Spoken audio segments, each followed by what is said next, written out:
Human reproduction याच्या अगोदरच्या topic मध्ये आपण काय बघितलं, फ्लावर मध्ये रिप्रोडक्शन कसं होतं, राईट. फ्लावर मध्ये मेल रिप्रोडक्टिव्ह ऑर्गन बघितलं आपण, फिमेल रिप्रोडक्टिव्ह ऑर्गन बघितलं, बरोबर. आता जे स्टोरी बघा, जे रिप्रोडक्शन इन फ्लावरिंग प्लांट मध्ये जे स्टोरी आहे ती स्टोरी तुम्हाला इथं कनेक्ट करायची आहे. काय करायची आहे, ती स्टोरी इथं कनेक्ट करायची. बघा, फ्लावर आहे, फ्लावर मध्ये मेल रिप्रोडक्टिव्ह ऑर्गन आहे, बरोबर. तसं ह्युमन मध्ये मेल, ह्युमन मध्ये फिमेल असते, बरोबर. तसंच फ्लावर मध्ये male organ, female organ, right. Male मधून काय तयार झाला, पोलन ग्रेन तयार झाला. पोलन ग्रेन मध्ये मेल गॅमिट होता, ते पोलन ग्रेन कुठे गेला, स्टिग्मावर गेला. म्हणजे काय झालं, पॉलिनेशन होऊन ते स्टिग्मावर गेला. आता मेल गॅमिट आणि फिमेल गॅमिट दोन्ही एकत्र येतात आणि तिथं फर्टिलायझेशन होते, राईट. फर्टिलायझेशन झाल्यावर काय तयार होतं, झायगोट, मग नंतर इम्ब्रिओ आणि सीड बनतो. आता तीच स्टोरी आपल्याला इथं लावायची. बघा इथं काय होतं, बघा स्टार्टिंग मध्ये मेल आणि फिमेल मध्ये काय होणार, सुरुवात मध्ये. आता याच्यामध्ये पण 3 फेज असणार. जसं तिथं 3 फेज होते, फर्टिलायझेशनच्या अगोदरचा फेजला काय म्हणायचो आपण, प्री फर्टिलायझेशन, आणि फर्टिलायझेशनच्या नंतरच्या फेजला काय म्हणतो आपण, पोस्ट फर्टिलायझेशन. फर्टिलायझेशनचा अर्थ काय हे समजून घ्या. फर्टिलायझेशनचा सिंपल अर्थ आहे मेल आणि फिमेल गॅमिट यांचं फर्टिलायझेशन हे एकत्र येणं. The fusion of male and female gamete is called as fertilisation. जेव्हा मेल आणि फिमेल गॅमिट एकत्र येऊन काहीतरी तयार करतील, म्हणजे झायगोट तयार करतील, याला म्हणतो आपण फर्टिलायझेशन. सेम ह्युमन बिंग मध्ये पण तसंच होतो. मेल गॅमिट म्हणजे स्पर्म आणि फिमेल गॅमिट म्हणजे ओव्हा, दोघांचं काय होतं, फ्युजन होतं. ओके, हे फ्युजन मधून काय तयार होतं, झायगोट, यालाच आपण फक्त फर्टिलायझेशन. तर फर्टिलायझेशन म्हणजे काय, the fusion of male and female gamete is called as fertilisation. Okay, ते फर्टिलायझेशन मेन इव्हेंट असणार आहे याच्यातला. आणि फर्टिलायझेशनच्या अगोदर जे पण होणार त्याला म्हणणार आपण प्री फर्टिलायझेशन. काय म्हणणार, प्री फर्टिलायझेशन. आणि याच्यानंतर जे घडणार आहे फर्टिलायझेशनच्या नंतर त्याला म्हणणार आपण post fertilisation. Post fertilisation, right. Fertilisation म्हणजे काय, इथं काय करतो आपण, मेल गॅमिट आणि फिमेल गॅमिटचं काय करतो, फ्युजन करतो, right. The fusion of male and female gamete. Simple अर्थ आहे. फर्टिलायझेशन म्हणजे काय, the fusion of male and female gamete is called as fertilisation. आता हे मेल गॅमिटचं फ्युजन, मेल आणि फिमेल गॅमिटचं फ्युजन व्हायच्या अगोदर काय काय होणार, प्री फर्टिलायझेशन मध्ये सिंपल आहे, मेल गॅमिट तयार होणार, फिमेल गॅमिट तयार होणार, बरोबर. आणि मेल आणि फिमेल गॅमिटला एकत्र आणण्याची प्रोसेस असणार, ते होणार, राईट. तर इथं मेल गॅमिट फर्टिलायझेशनच्या अगोदर प्री फर्टिलायझेशन. प्री फर्टिलायझेशन मध्ये काय होणार, गॅमेटोजेनेसिस होणार. काय होणार, गॅमेटोजेनेसिस. मेन चीज इथं गॅमेटोजेनेसिस. याच्या अगोदर काय घडणार, गॅमेटोजेनेसिस याच्या अगोदर काय होणार, मेन म्हणजे गॅमेटोजेनेसिस प्रोसेस येतं, याला म्हणतो आपण गॅमेटोजेनेसिस, राईट. आता 2 प्रकारचे गॅमेट तयार होणार. गॅमेट तयार होणे याला म्हणतो आपण गॅमेटोजेनेसिस. जेनेसिस म्हणजे काय, फॉर्मेशन. जेनेसिस म्हणजे काय, फॉर्मेशन. आणि गॅमिट म्हणजे काय, गॅमिट सिंपल. गॅमिटचं formation is called as gametogenesis. आता गॅमिट 2 प्रकारचे, एक मेल गॅमिट, एक फिमेल गॅमिट. मेलचे गॅमिट आणि एक फिमेल गॅमिट, आणि एक फिमेल गॅमिट, राईट. आता जे मेल गॅमिट असणार, मेल गॅमिट, त्याला काय म्हणणार आपण, मेल गॅमिटला म्हणतो आपण स्पर्म. काय म्हणणार, स्पर्म. आणि जे फिमेल गॅमिट असणार त्याला म्हणतो आपण ओव्हम. काय म्हणणार, ओव्हम. कळाला, मेल गॅमिटला म्हणणार आपण स्पर्म आणि फिमेल गॅमिटला म्हणणार ओव्हम. आता जे प्रोसेस आहे बघा, मेल गॅमिट तयार होणे त्याला आपण म्हणतो गॅमेटोजेनेसिस. पण स्पर्म तयार होणार, आता गॅमिट एक ओव्हरऑल टर्म यूज केली आपण, फक्त स्पर्म साठी यूज केली तर काय म्हणणार आपण, स्पर्म साठी तर स्पर्मॅटोजेनेसिस. काय म्हणणार, स्पर्मॅटोजेनेसिस. स्पर्मॅटोजेनेसिस, जेनेसिस मीन्स फॉर्मेशन, इथं सांगितलं मी. आणि काय तयार झालं, स्पर्म म्हणजे मेल गॅमिट, तर स्पर्म तयार होणे याला म्हणतो आपण स्पर्मॅटोजेनेसिस. सेम फिमेल गॅमिट मध्ये काय तयार होणार, ओव्हम, तर याला म्हणणार आपण ओव्हुजेनेसिस. काय म्हणणार, oogenesis. सिंपल आहे. ऊ मीन्स ओव्हर आणि जेनेसिस मीन्स फॉर्मेशन. कळलं इथपर्यंत? इथपर्यंत कळलं? ओके. काय बघितलं आपण? फर्टिलायझेशन म्हणजे काय? Fusion of male and female gamete. आता मेल अँड फिमेल गॅमिट म्हणजे काय? मेलचं गॅमिट असणार स्पर्म आणि फिमेलचं गॅमिट असणार ओव्हम. या दोघांचं फ्युजन होणं म्हणजेच फर्टिलायझेशन. मग इथं लिहू शकतो आपण मेल गॅमिट म्हणजे स्पर्म अँड ओव्हम, यांचं फ्युजन होणं म्हणजेच फर्टिलायझेशन. आता फर्टिलायझेशनच्या अगोदर काय होणार? गॅमेटोजेनेसिस. मेल मध्ये स्पर्म, स्पर्मॅटोजेनेसिस. फिमेल मध्ये gamete, ovum, is called as oogenesis. इथपर्यंत कळलं? इथपर्यंत कळलं तर यस टाईप करा प्लीज. इथपर्यंत कळलं असेल तर यस टाईप करा. आपण पुढे जाऊया.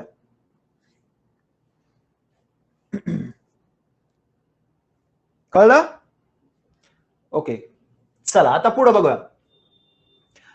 इथपर्यंत कळलं. आता इथं बघा, इथं फर्टिलायझेशन झालं. फर्टिलायझेशन मध्ये फ्युजन झालं मेल अँड फिमेल गॅमिटचं. आता इथं काय तयार होणार? झायगोट तयार होणार. आता हे झायगोट तयार होणं, त्याच्यापासून इम्ब्रिओ तयार होणं, मग इम्ब्रिओ पासून हळूहळू डेव्हलपमेंट होऊन काय तयार? बेबी तयार होणं.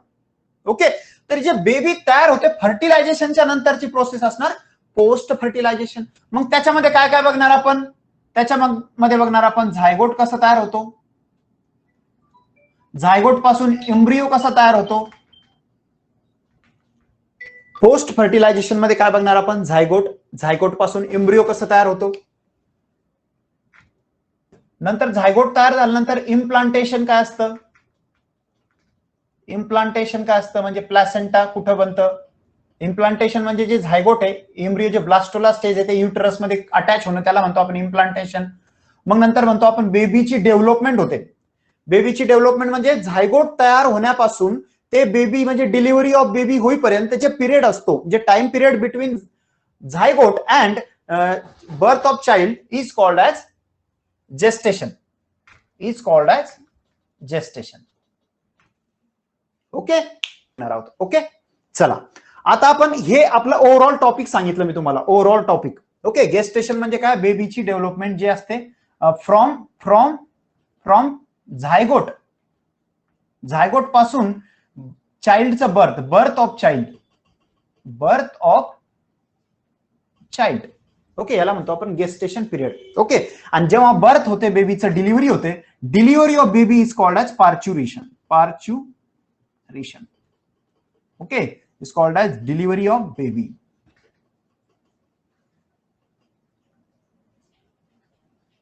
Okay, delivery of baby is called as parturition. Okay. आता हे ओव्हरऑल टॉपिक सांगितलं मी तुम्हाला. आता आपण फर्स्ट टॉपिक सुरू करणार आहोत, मेल रिप्रोडक्टिव्ह ऑर्गन और मेल रिप्रोडक्टिव्ह सिस्टीम. ओके, चलो. तो आता हिंदीमध्ये आपल्याला घ्यावं लागेल. ओके, कारण काही स्टुडंट असते ते हिंदी मीडियम हिंदी पासून असतात लँग्वेज त्यांची. तुम्हाला लिहायचं है, ये आपको लिखना है तो आप लिख सकते हो. ओके. तो हम अभी मेल रिप्रोडक्टिव शुरू करेंगे. मेल रिप्रोडक्टिव सिस्टम लिखना है आपको. अभी ये समझ में आया? यहां तक समझ में आया? Fertilisation, pre and post fertilisation. यदि आपको लिखना है तो आप लिख सकते हो, नहीं तो हम आगे जाएंगे. ओके. नहीं तो स्क्रीनशॉट ले सकते हो आप. ओके.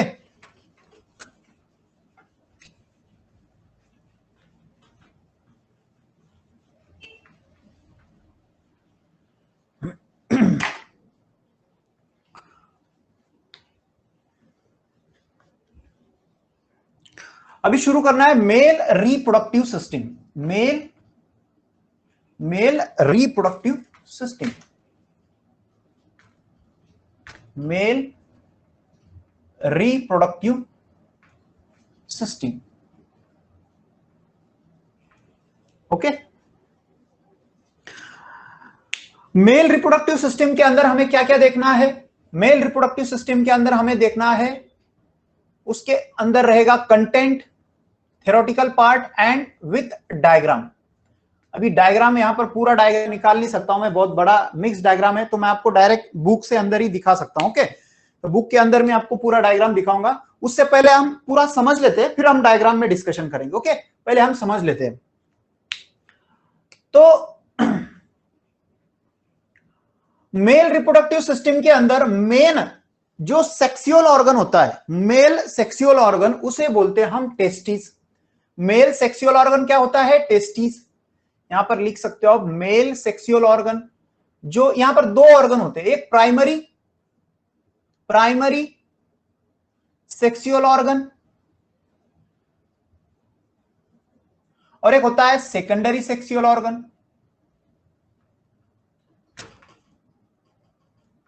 ओके, जो प्राइमरी होता है जहां से मेल गैमेट बनने वाला है, इसका मतलब स्पर्म बनने वाला है, जहां पर स्पर्मेटोजेनेसिस होगा, उसको बोलेंगे हम प्राइमरी सेक्सुअल ऑर्गन, और वो होगा टेस्टिस। क्या होगा? टेस्टिस। अब एग्जांपल लेते हैं, मदन लाल का एग्जांपल लेते हैं, हमारा कॉमन मदन लाल है। अब यहां पर मेन चीज आपको टेस्टिस के बारे में यहां पर हम बताएंगे। ओके, टेस्टिस वैसे देखा जाए तो आपको पूछा नहीं जाएगा इसका शेप कैसा है, उसका साइज एनसीईआरटी बुक में दिया हुआ है, उनका हाइट कितना है 4 to 5, विड्थ कितना है 2 to 3 सेंटीमीटर। इससे कोई क्वेश्चन नहीं आएगा। क्वेश्चन किस चीज से आएगा वो मैं अभी बताता हूं। देखो, आप जब टेस्टिस के बारे में जानना चाहते हो, यहां पर देखो एग्जाम्पल दे रहा हूं अभी, मदन लाल का एग्जाम्पल देता हूं आपको। मदन लाल है,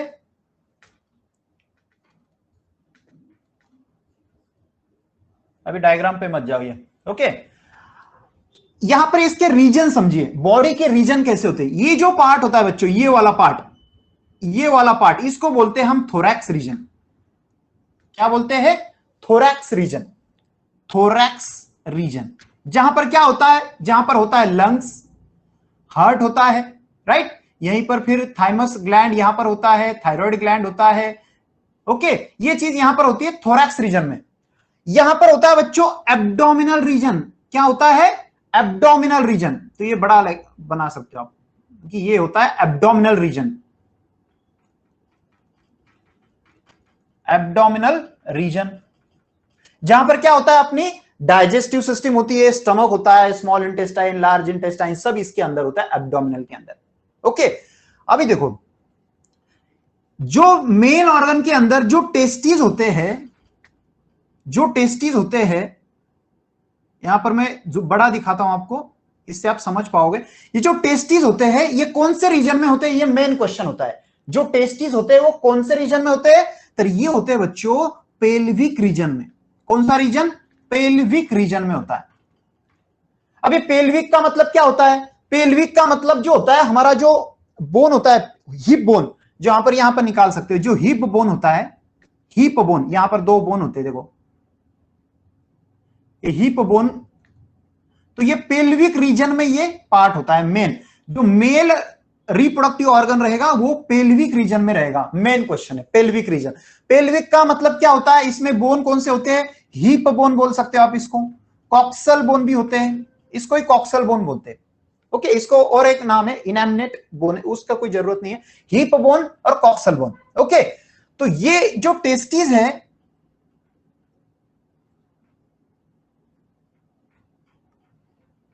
ये जो टेस्टिस है बच्चों, ये टेस्टिस कितने होते हैं? पेड़ में होते हैं। कितने होते हैं? पेड़ में होते हैं। और एक टेस्टिस के अंदर आप कंपार्टमेंट देखोगे, ठीक है, ये बाद में देखते हैं, पहले हम ये रीजन समझ लेते हैं। पेल्विक रीजन के अंदर होता है। लेकिन बच्चों, ये जो टेस्टिस होता है, जैसे फीमेल के अंदर जो सेक्सुअल ऑर्गन होता है, प्राइमरी सेक्सुअल ऑर्गन जिसको हम बोलते हैं ओवरी, वो कहां पर होती है? बॉडी के अंदर होती है। वो कहां होती है? एब्डोमिनल के अंदर होती है। लेकिन मेल में जो सेक्सुअल ऑर्गन होता है टेस्टिस, ये बॉडी के बाहर होता है। अब इसका रीजन क्या है? देखो, इसका रीजन ये है कि जो टेस्टिस के अंदर का जो टेम्परेचर होता है, वो टेम्परेचर अपनी बॉडी के ओवरऑल टेम्परेचर से 2 से 2.5 डिग्री सेल्सियस कम होता है। क्या होता है? 2 से 2.5 डिग्री सेल्सियस इसका कम होता है। देखो, टेस्टिस के अंदर जो टेम्परेचर होता है वो 2 से 2.5 डिग्री सेल्सियस क्या होता है? कम होता है, लोअर होता है। क्या होता है? कम होता है। क्या? क्यों? आप पूछोगे क्यों सर, ये ऐसा क्यों होता है, कम क्यों होता है टेम्परेचर?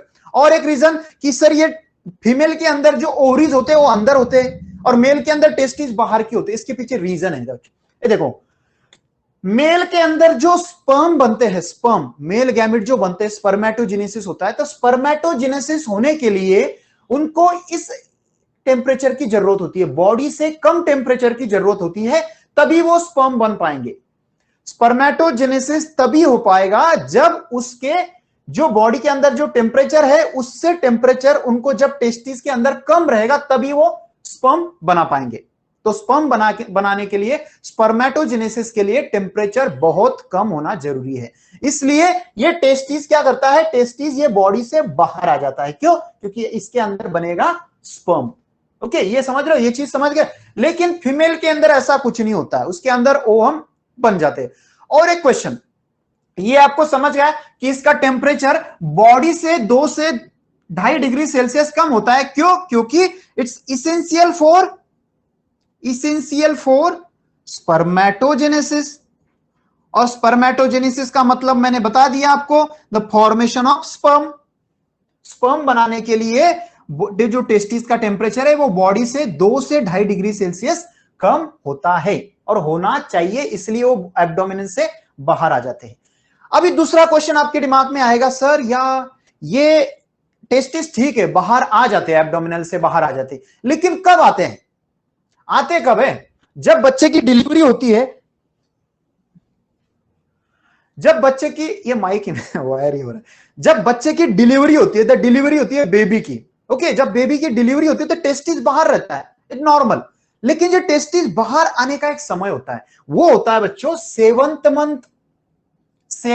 Month of pregnancy.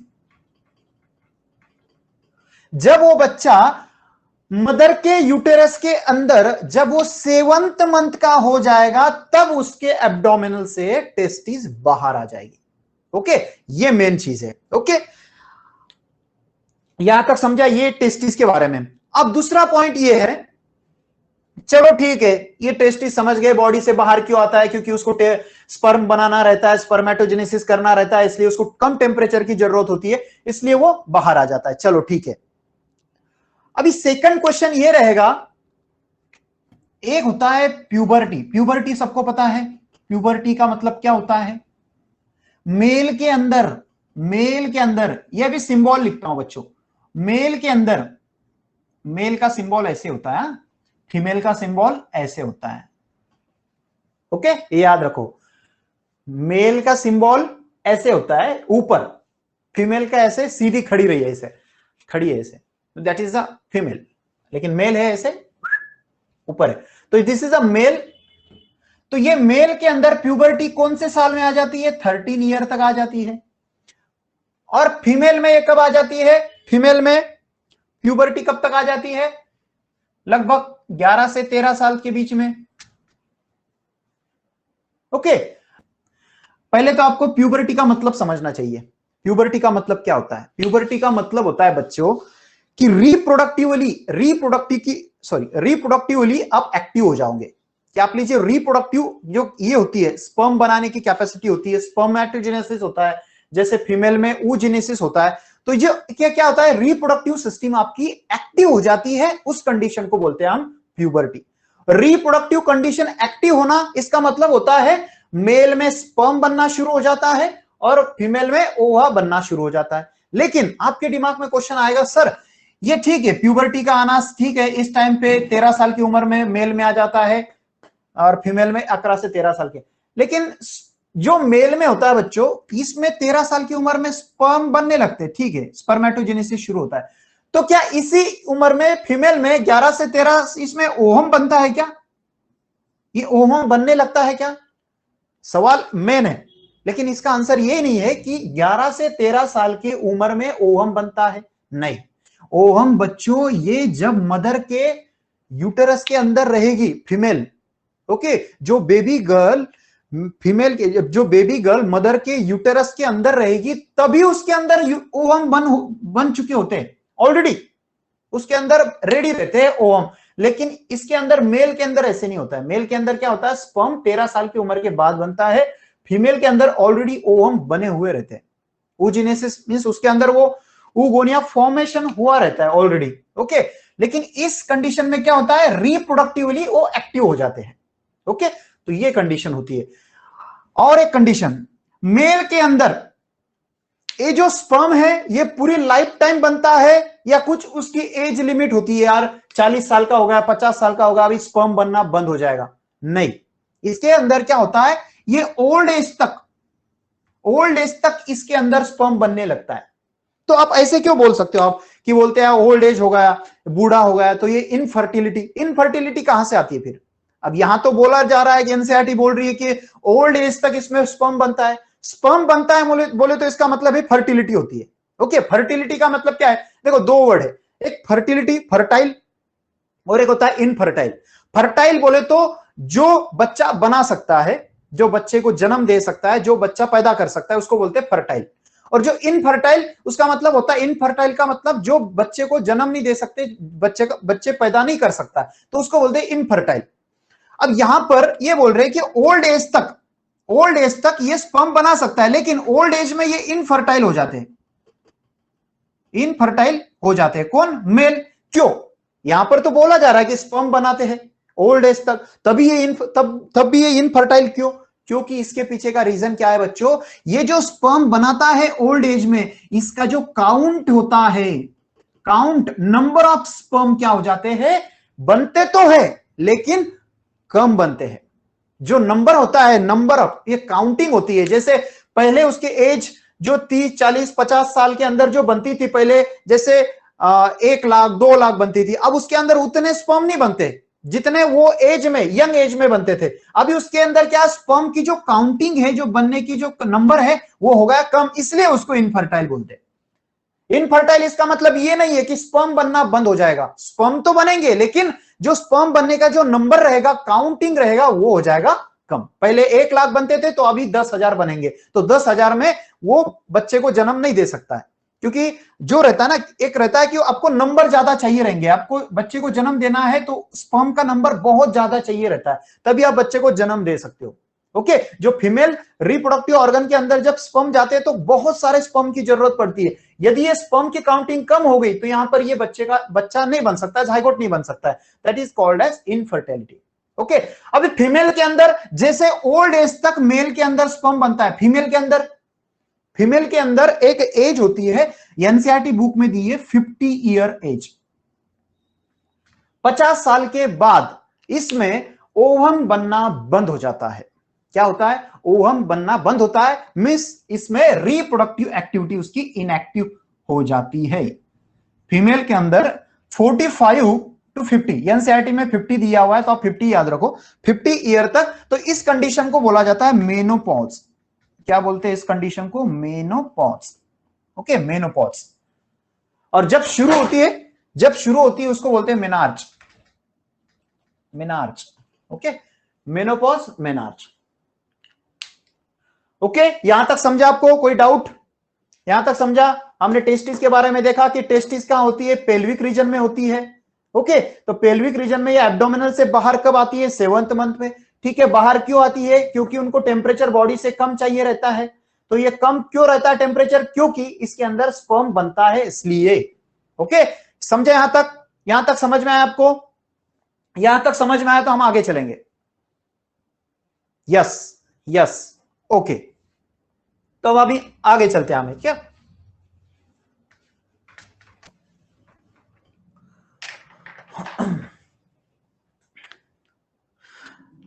देखो बच्चों, हमने क्या देखा अभी? टेस्टिस देखा, राइट? टेस्टिस की बाहर की जो कवरिंग होती है बच्चों, अब यहां पर मैं नॉर्मली ऐसे बताता हूं आपको।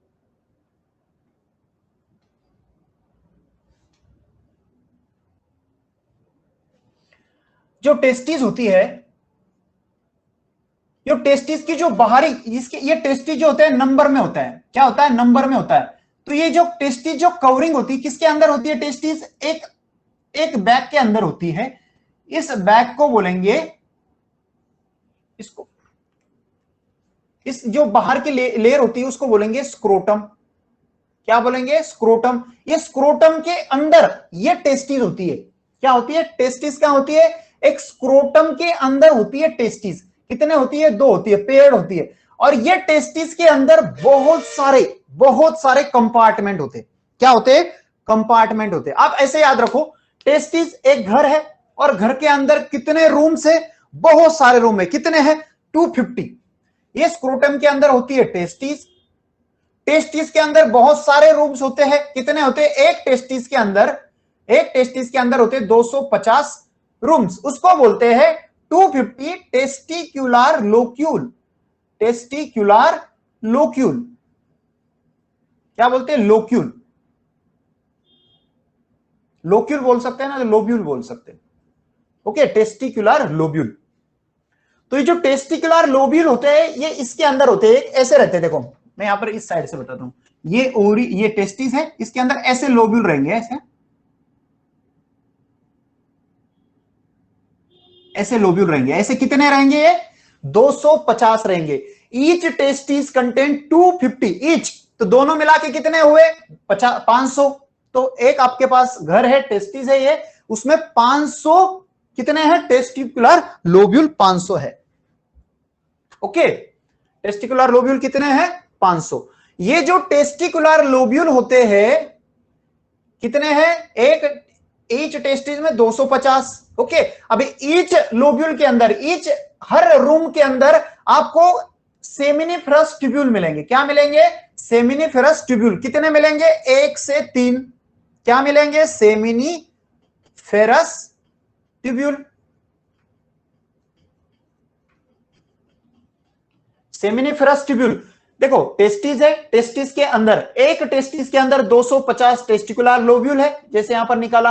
और हर लोब्यूल के अंदर एक ट्यूब रहती है।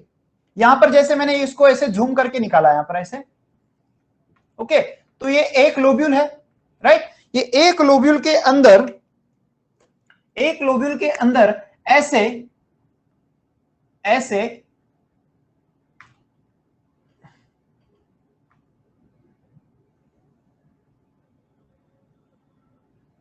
ऐसे 1 से 3 ट्यूब्यूल्स होते हैं। क्या होते हैं? ट्यूब्यूल्स। ये एक ट्यूब्यूल्स है, ये एक ट्यूब्यूल्स है, ये एक ट्यूब्यूल्स है। कितने हैं? 1 से 3 ट्यूब्यूल्स है।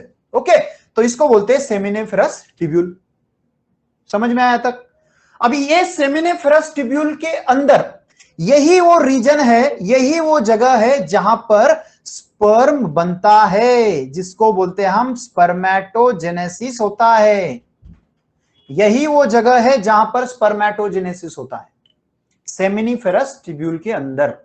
अभी वो कैसे होता है? ये देखो बच्चों, यदि मैंने इस टेस्टिस को कट करके देखा, ऐसे ट्रांसवर्सली मैंने इसको कट करके देखा, तो सेमिनिफेरस ट्यूब्यूल कैसे दिखेंगे? राउंड दिखेंगे। यदि मैंने इसको ऐसे कट कर दिया तो क्या देखेंगे? ऐसे कट करने के बाद मैंने ऐसे देखा तो कैसे दिखेंगे? ट्यूब्यूल्स राउंड राउंड दिखेंगे, और लोब्यूल बड़ा सा दिखेगा, पूरा बड़ा लोब्यूल रहेगा, एक सिंगल। अब मैं एक ही लोब्यूल को कट कर रहा हूं। देखो ये लोब्यूल को मैंने कट किया, अब ये लोब्यूल तो बड़ा दिखेगा, उसके अंदर 2-3 क्या रहेंगे? टेस्टिकुलर, ये सेमिनिफेरस ट्यूब्यूल। और सेमिनिफेरस ट्यूब्यूल के अंदर ऐसा क्या होगा जहां पर स्पर्म बनेगा? अभी देखो हम इस डायग्राम को कट करके देखते हैं। अभी कट करने के बाद कैसे दिखेगा? देखो कट करने के बाद कैसे दिखेगा?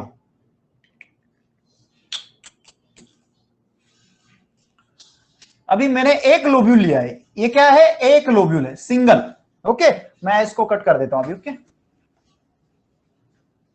ये सिंगल लोब्यूल है। ऐसे लोब्यूल कितने हैं टेस्टिस के अंदर? 250। मैंने सिर्फ एक लोब्यूल लिया। लोब्यूल के अंदर क्या होते हैं? लोब्यूल के अंदर होते हैं बच्चों, इसके अंदर होते हैं सेमिनिफेरस ट्यूब्यूल। ये हुए सेमिनिफेरस ट्यूब्यूल। 1 से 3, ये आपको याद रखना है, 1 से 3 ऐसे क्वेश्चन आ सकते हैं। अभी ये है सेमिनिफेरस ट्यूब्यूल। ये सेमिनिफेरस ट्यूब्यूल के अंदर ऐसे सेल होती है, एक लॉन्ग सेल होती है और ऐसे छोटी सेल होती है। एक लॉन्ग, हर इसमें कवरिंग रहती है, ऐसे ऐसे बहुत सारे सेल होती है। ऐसे एक कुछ कुछ जगह पे ऐसे लंबी सेल रहेगी, ये ऐसे नहीं रहेगी, मैं बस दिखाने के लिए बता रहा हूं आपको, ये ऐसे सेल रहेगी। ओके, तो ये कौन से साइड में है? ये सेमिनिफेरस ट्यूब्यूल के आउटसाइड में है। आउटसाइड मींस आउटर लेयर पे, मींस पेरिफेरली बोल सकते हो। ये सेंटर है और ये पेरिफेरल रीजन है। तो पेरिफेरल रीजन पे आपको 2 टाइप्स के सेल मिलेंगे। ये जो लॉन्ग सेल है बच्चों, ये जो लॉन्ग सेल है इसको बोलेंगे हम सर्टोली सेल। क्या बोलेंगे इसको? Sertoli cell. ओके, और जो ये छोटी छोटी सेल है इसको बोलेंगे हम मेल जर्म सेल। क्या बोलेंगे? Male germ cell. ओके, और इसी को बोलते हैं हम स्पर्मेटोगोनिया, स्पर्मेटोगोनिया, और यहीं से बनते हैं स्पर्म। यहां से क्या बनते हैं? स्पर्म बनते हैं, स्पर्मेटोगोनिया एंड सर्टोली सेल। आपको याद आ रहा है हम एंथर के अंदर हमने क्या देखा था? माइक्रोस्पोरेंजियम देखा था। माइक्रोस्पोरेंजियम के 4 लेयर थे, epidermis, endothecium, middle layer and tapetum. Okay, और अंदर थी स्पोरोजिनस टिश्यू जहां पर थे माइक्रोस्पोर मदर सेल। तो ये जो टैपेटम थी, टैपेटम क्या करती थी? माइक्रोस्पोर मदर सेल को न्यूट्रिशन प्रोवाइड करती थी। तो जहां पर भी जब मेल गैमेट बनने की जो मेन सेल होती है, उसको न्यूट्रिशन प्रोवाइड करने के लिए उसके आजू बाजू क्या रहती है? सेल होती है। उसके आजू बाजू क्या होती है? न्यूट्रिशन प्रोवाइड करने के लिए सेल और टिश्यू होता है। तो यहां पर बच्चों स्पर्मेटोगोनिया से स्पर्म बनेगा, तो इसको नरिशमेंट देने के लिए, इसको न्यूट्रिशन प्रोवाइड करने के लिए, नरिश करने के लिए एक सेल रहेगी। वो सेल है बच्चों सर्टोली सेल। जैसे वहां पर टैपेटन था, यहां पर क्या है? Sertoli cell. और ये क्या करती है? ये नरिशमेंट प्रोवाइड करती है। इसको और एक नाम है नर्स सेल। इसको और एक नाम क्या है? Nurse cell. यहां पर लिख सकते हो आप नर्स। और नर्स का काम क्या करता है? नर्स क्या करती है? देखभाल करने की काम करती है। नर्स हॉस्पिटल के अंदर होती है, नर्स क्या करती है? देखभाल करती है पेशेंट का। तो क्या करती है? नरिशमेंट प्रोवाइड करती है पेशेंट को, क्या खाना है नहीं खाना है। तो ये जो नर्स सेल, इसी से नाम आया है कि ये स्पर्मेटोगोनिया को नरिशमेंट देने का काम करती है, इसलिए इसको बोला जाता है नर्स सेल। ओके, और इसको और एक नाम है सस्टेंटिकुलर सेल। क्या? यहां बाद में लिखता हूं, अभी इसको बाद में बताऊं। सर्टोली सेल, सर्टोली सेल क्या करती है फिर? नरिशमेंट प्रोवाइड करने का काम करती है। Nourishment, provide nourishment to spermatogonia, spermatogonia. Okay, और ये मेल जर्म सेल स्पर्मेटोगोनिया ये बनाता है स्पर्म। यहां तक समझ में आया? अभी देखो बच्चों, यहां पर ये तो पूरा लोब्यूल है। लोब्यूल के अंदर ये सेमिनिफेरस ट्यूब्यूल है। सेमिनिफेरस ट्यूब्यूल के अंदर 2 टाइप्स के सेल है, एक सर्टोली सेल और एक स्पर्मेटोगोनिया। लेकिन सेमिनिफेरस ट्यूब्यूल के बाहर भी सेल होते हैं, उसके बाहर भी सेल होते हैं। उस सेल को बोलते हैं हम, जैसे यहां पर सेल है, इस सेल को हम बोलेंगे लेडिक सेल। क्या बोलेंगे इसको हम? Leydig cell, Leydig cell. क्या बोलेंगे? Leydig cell. और ये लेडिक सेल क्या बनाता है? ये बनाता है मेल सेक्स हार्मोन। क्या बोलते हैं हम मेल सेक्स हार्मोन को? मेल एंड्रोजन बोलते हैं। और ये कौन सा एंड्रोजन बनाता है? Testosterone, testosterone.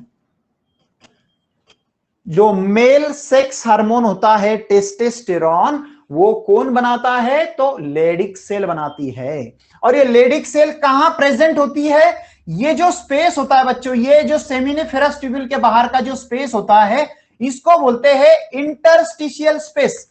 इसको क्या बोलेंगे?